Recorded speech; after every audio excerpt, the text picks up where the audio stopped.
估唔到恐怖組織都有咁多錢去開發，有咁多衍生形態嘅量產型機體。今次嘅主角就係閃軍的哈薩維入邊 Mufti 嘅機體啦。Mufti 量產重型機動戰士 ME02R Mesa， 哇！呢一部機犀利啊！喺閃軍的哈薩維 Series 嘅 HG 入邊咧，佢佔咗幾多款？差唔多4款啊！咁今次咧就睇下呢一部 Mufti 嘅量產機咧，佢仲要寫明係重型。睇睇呢一部 Type F01嘅 HG 嘅封面啦，下面咧又註明呢一部機係隸屬邊一度啊，佢係屬於量產型定係試作型嘅等等嘅。咁佢寫到明係 Mufti 嘅，反而之前介紹嘅斯根達咧，佢就冇寫明係屬於 Mufti 嘅，或者係屬於邊一度嘅。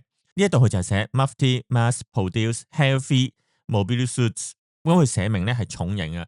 喺閃軍的哈薩維入邊嘅機體，無論係 Gustav Kalu 又好，呢部 Mesa 都好啦。咁啲量產機都係屬於大舊仔嚟嘅。咁另外斯根達同埋之後會介紹嘅 Penelope 呢兩部咧都係大舊，不過佢哋大舊嘅原因分別都有唔同嘅。好，事不宜遲，咁睇一睇呢一部機體先。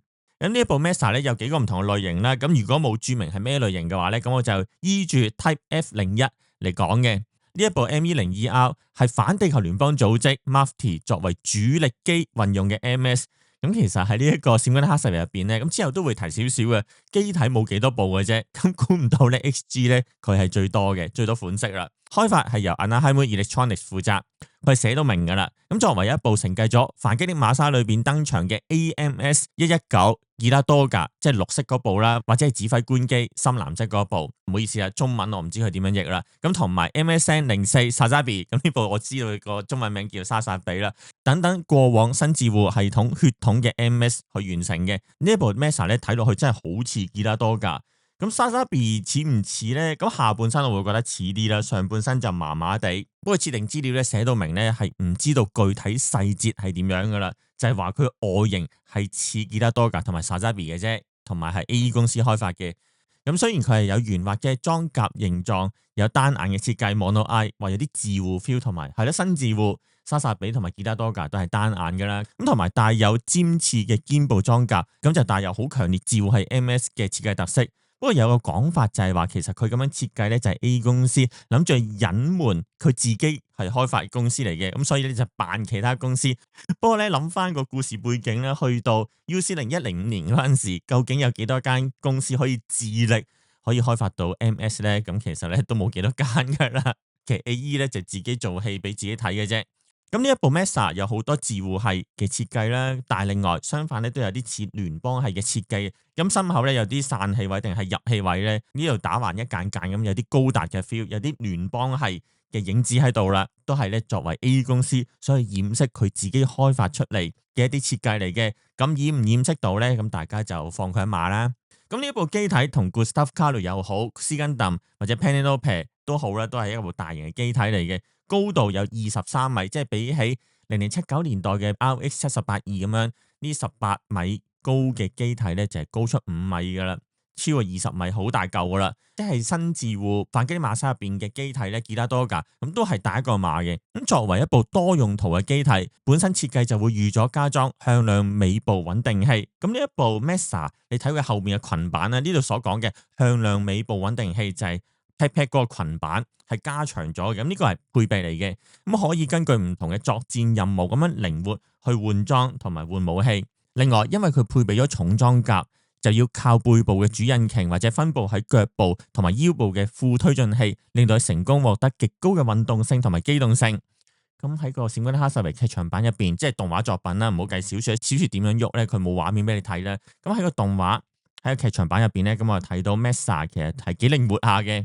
咁第一部就喺 Netflix 一睇啦，咁之後第二部香港都會上嗰陣時咧，咁可以留意下呢部 Mesa 究竟佢有幾勁啦。佢要咁高運動性同埋機動性，主要就係因為想應付游擊戰，咁各個零件同埋設備咧都會特登用地球聯邦軍係 MS 嘅規格，咁就可以方便補給。另外 Mesa 除咗呢一部 F01型之外，咁其實仲有其他衍生嘅形態，會根據戰局咁樣就靈活配備去使用嘅。但呢度我覺得好奇怪啦 ，Mufti 作為一個恐怖組織。佢冇好龐大嘅資金，又冇好多基地，但係佢可以換裝。但係反觀地球聯邦軍嗰邊咧，佢部 Gustav Kalu 咁之前都介紹過啦，佢就係因為想一部機就做晒咁多樣嘢，就係去強調佢嘅繁用性啦，就發揮佢嘅繁用性，唔需要換裝。反而嗰部 Gustav Caudle 咧就唔會因應各個唔同嘅戰況咧就去換裝。呢一度咧就可以 refer 翻，咁我記得係介紹0079機體嗰陣時咧有講過，譬如渣古呢部機咧，咁佢要有唔同嘅形態先至可以應付到唔同嘅戰局。咁譬如佢沙漠型啊、咩海底型啊嘅密林裏邊咧有唔同嘅衍生型啦。呢度就係講啦，一部機要去受個環境因素而限制。但係反觀地球聯邦軍裏邊嘅 RX-18E 咧，佢有一部機就可以玩晒咁多唔同嘅環境啦。咁譬如宇宙又得，陸地又得，去到沙漠又得，佢全部咧都係一部 RX-18E 嘅機體咧，再加唔同嘅武裝咧，就可以應付唔同嘅環境咧，即係唔需要成部機咧去改 custom 埋，係專係 for 邊一個環境嘅。咁呢啲 concept 即係一部機體換唔同嘅武裝去應付唔同嘅環境，呢一個做法好啊？定係將一部機體有個 basic 形態，就配合唔同嘅環境，沙漠又好，水中又好，密林又好，雪山又好，去配合唔同嘅環境去做一部 customize 嘅機體，而嗰部機體咧就專係 for 嗰個環境。咁呢兩個 concept 咧，永遠都係對立嘅，由0079嗰個年代一路咁樣對立，去到 UC 0105年呢一個 concept 咧，永遠都係冇答案嘅。Gustav Caudle 就係話一部機咧可以玩晒咁多環境啦，咁呢部 Mesa 咧就係話佢換裝就配合唔同嘅環境。呢度作為一個深層嘅 concept， 就以呢個 concept 為 basic 咧去睇各個唔同嘅年代機體發展，咁都幾得意嘅。跟住就睇呢部 Mesa 嘅唔同類型啦。咁 F01係比較基本啲啦，咁會根據零件配搭而有唔同嘅機體名稱。咁譬如嘉文揸嗰部咧就係叫做 F01型啦。咁但係 F 啊或者01呢啲有冇好特別嘅意思咧？就未必有嘅。閃光的哈薩維嘅故事主要喺地球裏邊發生嘅，咁所以呢一部 MS 咧要去做好靈活嘅活動嗰陣時咧，就要配合嗰部筋斗雲啦。咁即係好似0079裏邊老虎坐住嗰部導帶，或者叫導帶 YS 啊，咁嗰部咧扁平平飛嗰部咧就叫筋斗雲啦，叫 Subflight System 啦，正式名稱筋斗雲係我改嘅。咁喺 UC 0105年 Mufti 用嗰部咧就叫 Galil Sezon。個名都幾有型喎，咁呢部Galil Sezon咁載住個 Mesa 咧，咁一齊進行遊擊，即係代表呢部機體咧就冇辦法單獨喺大氣圈入邊咧作長時間嘅飛行。閃光的哈薩維呢個故事裏邊咧，咁除咗斯根鄧同埋 Penelope， 佢有 Minovsky Flight System， 即係可以浮空懸浮喺空中呢一個功能之外咧，其他機體咧同以前 UC 嘅作品完全相同咧。咁佢就受地心吸力影響咧，就唔可以長期浮空，所以要作高速移動或者長距離移動嗰陣時咧，一定要靠 Subflight System 咧先至掂啦。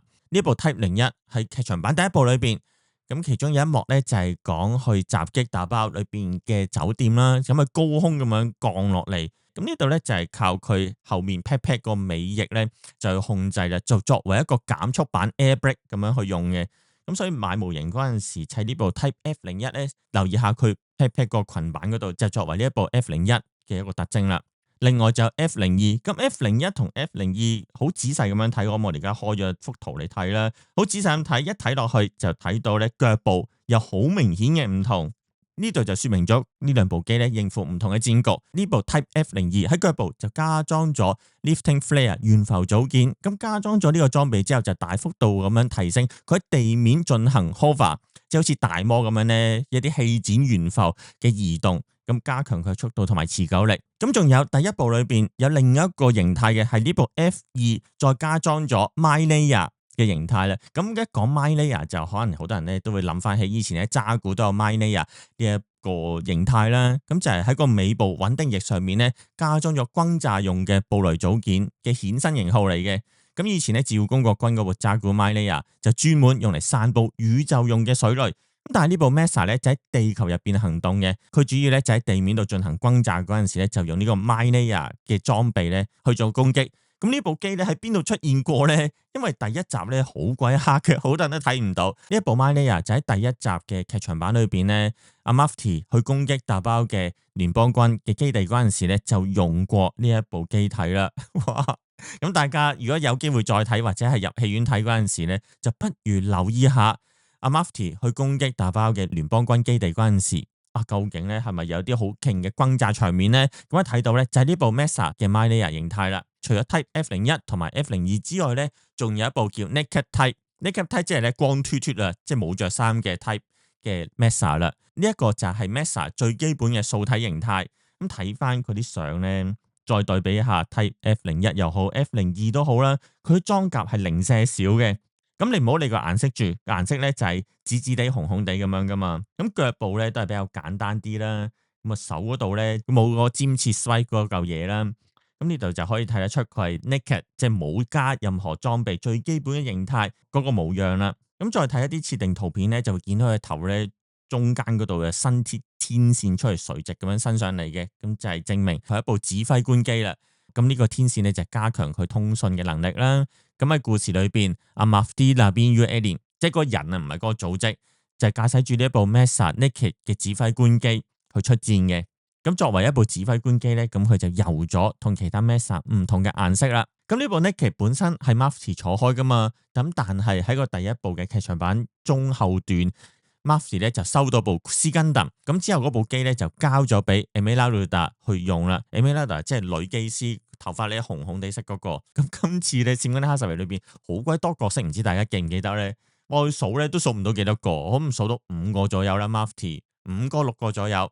咁 Esmeralda 都算係比較多出鏡嘅人物之一嚟嘅。跟住喺第二部嘅劇場版裏邊咧，再加一個 type 叫 M01 type 嘅 Mesa 啦。咁呢個係另一條生產線裏邊生產出嚟嘅 Mesa 嘅機體嚟嘅。咁睇個外形點樣分咧？就係個胸口嗰個 intake，即係個入風口位嗰個一塊塊嗰啲 fin 咧，打橫嗰啲 fin 咧，就去到個心口好前嘅。咁因為第一部嗰陣時咧，阿嘉文揸嗰部 Mesa 就俾人打爆咗啦，就要補給一部新嘅機體，咁就補給咗呢一部 M 型啦。裏邊嘅設計咧，其實同 Mesa 嘅 Type F 咧係一模一樣，即係 Type F01又好0又好咧，裏邊嘅設計係一模一樣噶啦，只不過外形有少少唔同。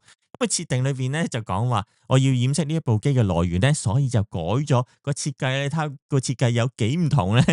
咁但係一睇落去，一睇大家都知道係 Mesa 嚟嘅喎，點解會咁樣嘅設定？好得意嘅。OK，咁睇估就唔好博估啦。另外喺個故事裏面設定呢個 Type M 咧就係好緊急咁樣要投入去戰場咧，咁所以喺左邊個膊頭嗰個零件咧係改唔切去油油嘅，所以係睇翻左邊個膊頭咧，好明顯有一嚿零件係灰色未油油嘅。咁呢個都係去分 Type M 嘅其中一個線索啦。OK， 跟住就主轉啦。咁除咗有 Type F01 啊、F02、Naked 同埋 M01 之外咧，咁呢部 Mesa 本身佢設計咧都有唔同嘅轉變嘅。咁之前介紹過 Stuff Carlo 嗰陣時，喺個小說版裏邊咧有個插圖啊，同佢之後喺 G-Gen 或者喺劇場版裏邊咧登場個樣咧係非常之唔同嘅。咁呢一部 Mesa 喺小說版裏邊都有插圖，不過個樣同而家咧就比較近好多，比較近 Type M 啊，因為個心口嗰個 fin 個 intake 位咧係尖到咧去到個心口個差唔多盡頭嗰個位，呢個咧都係一個好大特徵啦。個小說就喺1989年推出，喺小說裏邊 Mesa 嗰幅插圖就由森木正太去設計嘅。咁之後去到2000年代啦 ，PlayStation 就出咗 game 啦，SD 高達 G Generation F 啦，裏邊就有以閃嗰啲哈薩維係做版圖嘅。咁咧就重新設計過晒啲機體，呢部 Mesa 就由藤田一紀去 refine 做個設計啦，就變成咗同而家個樣咧係差唔多近磅啲啦。不過都同個劇場版唔同嘅，就住拍劇場版阿卡多奇下之咩就以藤田一紀嗰個 design 咧再去翻 tune 一次，咁就得出咗 Mesa Type F 嘅形態啦。唔怪得知呢一部 Mesa 咁鬼型仔啦，咁原來咧就係卡多奇下之咩去 refine 咗個設計嚟嘅。咁睇翻佢哋咩 Type F 啊、Type M 呢啲個字咧，同佢戰術好似冇乜特別關係嘅。有啲人咧就去估啦，M 咧就係 Moriki，即係森木，即係最初設計小說版嗰個人嗰個設計師咧，個姓嘅 initial 咧就係 M 啦。F 咧就係藤田一紀 Fujita 個 F 個 initial 啦。Type M 就近翻森木正太即係小說版嗰個樣啦。咁呢個係啲 fans 去估出嚟嘅啫，官方咧就冇特別去講嘅。不過都近磅噶啦，無端端咩 F 型啊 M 型根本就好難講得通，即係同個環境或者同佢啲換裝咧冇乜特別關係嘅。咁 OK，咁開頭嗰度咧都講過 HG 咧出咗幾款 Mesa 啦，咁閃嗰啲哈薩維列晒即係排晒咁多部 HG 出嚟嘅話咧，差唔多一半咧都係 Mesa 嚟嘅。點解會咁樣嘅咧？咁呢個又係同 Bandai 出模型都有啲關係嘅。因為閃嗰啲哈薩維裏邊，你數下啲機體咧，即係主要嘅機體，斯根特、Penelope，跟住就係 Gustav Karl，跟住就係 Mesa 啦。呢4部咁仲有一啲機體咧，係咪叫隱藏機體咧？即係閃一閃過嘅畫面都有機體嘅，不過佢唔係主力機體，咁所以主力得4款。如果要去賣模型嘅話咧，又好鬼難。佢設計咗 Gustav Carlo 就一部機玩晒咁多個環境噶啦，咁所以好難去出幾款嘅 Gustav Carlo 嘅變種啦。咁點算好咧？就用呢部 Mesa 啦。咁所以咧睇 F01啊出一部啦。F02又出一部啦 ，Mynea 又出一部，哇！跟住連指揮官機都可以出一部喎，F02嘅指揮官機，咁咧出咗4部 Mesa 嘅唔同嘅類型啦，咁唔知真係會唔會有人咧去儲齊呢4款嘅 Mesa 啦？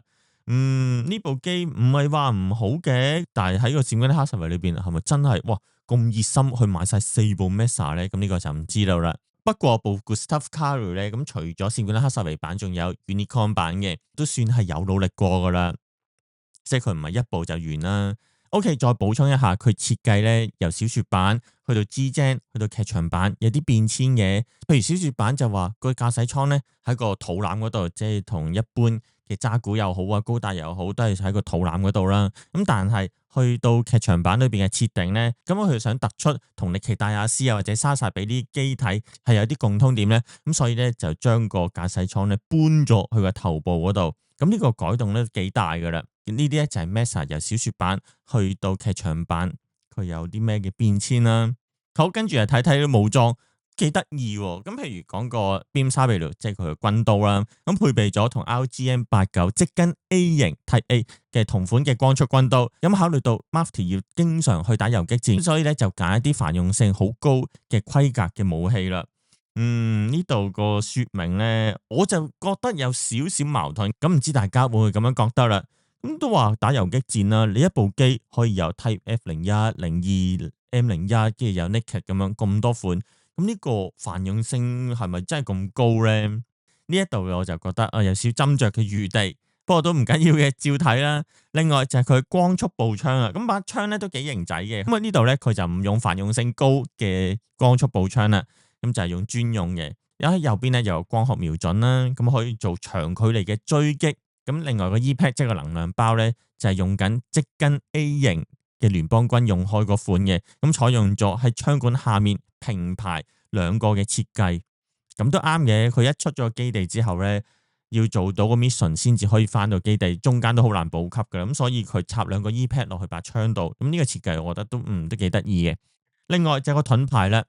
咁啊，盾牌咧係大嚿嘅盾牌嚟嘅，咁對光速兵器都有極高嘅防禦能力。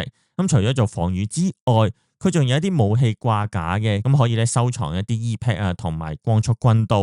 咁另外啦，哇呢個先得意啊！火神炮，咁通常分開聯邦自護嘅機體嗰陣時咧，聯邦咧就有火神炮啦。咁自護機體有火神炮嘅設計咧就比較少嘅。咁呢一度喺小說裏邊咧就係話呢部 Mesa 咧左邊頭部有火神炮。係睇翻個頭咧，比較中段啲，佢唔係比較前啲咧，就唔係喺個雲井個位咧，再後啲個位有3個窿窿，左右各3個，合共有6個窿窿。咁呢度咧就要諗諗啦，因為小說版裏邊咧就話得左邊有火神炮，咁佢設計到左右兩邊都有窿嘅話，咁點樣去解釋呢件事咧？咁原來就喺2000年即係 G-Gen 出嗰個年代咧，咁啊藤田一樹就設計到兩邊都有開口啦。咁令到部機睇落去左右對稱啦，咁啊但係啦，右邊嗰邊我嚟做咩嘅咧？咁去到動畫版嗰陣時，要再令到個設定更加完善咧，咁我加咗啲解釋落去咧，就係話左邊個火神炮係真係 work 嘅，係真係堅抄火神炮嚟嘅，但係右邊開咗3個窿咧，其實係裝假狗嘅啫，係冇實際功用嘅。咁樣咧，俾佢完咗場啦。咁唔單止係咁樣喎，咁左邊有3個開口噶嘛，咁原來3個開口都唔係全部用嚟出火神炮嘅，只有一個咧係出到火神炮嘅，另外2個窿咧係 multiple launcher 嚟嘅，可以發射啲 grenade 或者煙霧彈嘅。估唔到 Mesa 頭部嗰6個窿啲設定咧都咁講究啦。OK， 咁大致上講咗呢部 Mesa 嘅設定啦。咁都係咧，同其他閃光的哈薩維裏邊嘅機體咧一模一樣。佢嘅設定咧就唔會話太過詳細，不過呢部 Mesa 都算係有啲得意嘢嘅。OK， 咁喺 Gustav Carlo 嗰度咧都有介紹聯邦軍嘅 Supply System、Casalia 啦 ，Mafty 都有佢專用嘅 SFS 啦。單獨去做一集去介紹咧，就個內容咧比較少啦。咁所以咧呢度連埋部 Mesa 一齊去介紹啦。Gallo Season，咁佢同 Casalia 有個好大嘅唔同啦。Casalia 上一集都講過啦。佢左右平排可以坐兩部 MS 嘅即係 Gustav Carlo 啦。咁其中一邊咧落咗機或者冇坐機嗰陣時，咁佢個平衡係點樣咧？Mufti 呢一邊佢部 Gallery Season 咧就係前後排啦，咁就唔同嘅喎。咁呢個平衡咧其實咧都有問題嘅。咁重心咧就去咗前面或者後面，不過佢咧 default 咧就係前面坐嘅啫。如果第一部嗰陣時，後面咧就會閂得埋嘅。咁呢度設計有少少唔同啦。另外睇個機頭個位咧，即係有少少似機動戰士個心口嗰個位咁樣嘅。咁佢個機頭有駕駛艙啦，咁兩邊咧有個 intake 即係入氣位啦，咁有啲 fin 打橫嘅 fin，呢度嘅設計都幾得意嘅。因為我覺得呢部 Gallery Season 有啲似救生艇，咁 MS 坐上去之後咧，原來咧左右有個扶手俾佢扶住嘅。喺劇場版第二部裏邊有特別去 focus 呢部 Gallery Season 同埋 Mesa 坐咗上去個形態嘅。咁如果大家3月12號喺香港上畫嗰陣時咧，咁入場睇或者之後睇嗰陣時咧，就留意下。當兩部 Mesa 坐咗上去呢部 Gallery Season 嗰陣時，佢做啲咩動作？咁另外呢部 Gallery Season 喺第一集嗰度咧都有啲得意嘅場面咧，就係後面裝咗個 booster，由個海嗰度咧去衝上去個宇宙嗰度，就去收翻部斯根達翻落嚟啦。咁呢部 Gallery Season 真係犀利啦，乜都可以做到嘅。不過個設定咧就話呢個係緊急用途嗰陣時咧先會咁樣去改裝嘅啫，平時就唔會咁樣用嘅。跟住仲有一啲比較細微少少嘅設定，上一集有介紹 Caesarea 嗰陣時，就係話喺劇場版第一部交文嗰部 Mesa 咧就俾人打爆咗啦。阿 Gigi 同埋哈薩維咧就係走難噶嘛，咁就遇到聯邦軍啦。Kenneth 同埋哈薩維咧喺度傾緊偈，咁啊 Gigi 咧就上咗部機，嗰部就係 Caesarea 啦。咁就係話 Caesarea 咧除咗係可以載顧 Staff Carrier 呢啲 Subflight System 之外咧，佢有機師有得揸之外，仲可以運載人員嘅。咁呢部 Gallery Season 咧都有得運載人員嘅。佢總共有4個位，咁啊坐咗入去裏邊噶啦。咁機頭有正機師、副機師，跟住後面咧有2個位嘅。咁4個座位可以坐4個人。咁運送 MS 嗰陣時，嗰啲機師咧就可以坐喺後面嗰度啦。咁到差唔多上戰場嗰陣時咧，咁匆匆忙忙咧就喺後面嗰度打開道門，就可以上部 Mesa，咁啊可以進入戰鬥狀態啦。呢啲描寫又有啲似係即係第08小隊嗰啲咧，即係點樣去參與個戰鬥嗰度啲描寫，呢、這個閃光哈薩維都有少少嘅，都算係呢一個故事裏邊嘅一個特徵之一啦。OK， 今次咧就算係好概括咁樣就介紹咗 Mufti 嘅量產重型機動戰士 Mesa， 真係估唔到咧 HG 裏邊最多形態就係呢部 Mesa。我記得喺2月嗰陣時咧 Bandai Channel。喺 YouTube 度都發表咗啦，會出新嘅模型啦。咁呢個 Mesa 嘅 Type M 會唔會出咧？咁你覺得佢會唔會出先？我就覺得會出啦。而出咗嗰陣時，你會唔會買咧？呢個閃光哈薩維故事真係可以睇得出咧，富野大師當時寫小説嗰陣時咧，已經唔會特別去努力去 sell 模型啦，因為佢主要得4款機。Bandai就諗咗好多唔同嘅計仔咧，就令到閃光哈薩維嘅模型咧可以有多幾款等大家去選擇啦。好，今次嘅影片就嚟到呢度，希望你俾個 like 支持我，訂閱個 channel。如果覺得好聽或者有得着嘅話，不妨課金支持我。PayMe 轉數快，10蚊20蚊對於我嚟講都有鼓勵嚟嘅。多謝大家收睇，下一集就應該會講 Penelope 啦。多謝大家收睇，拜拜。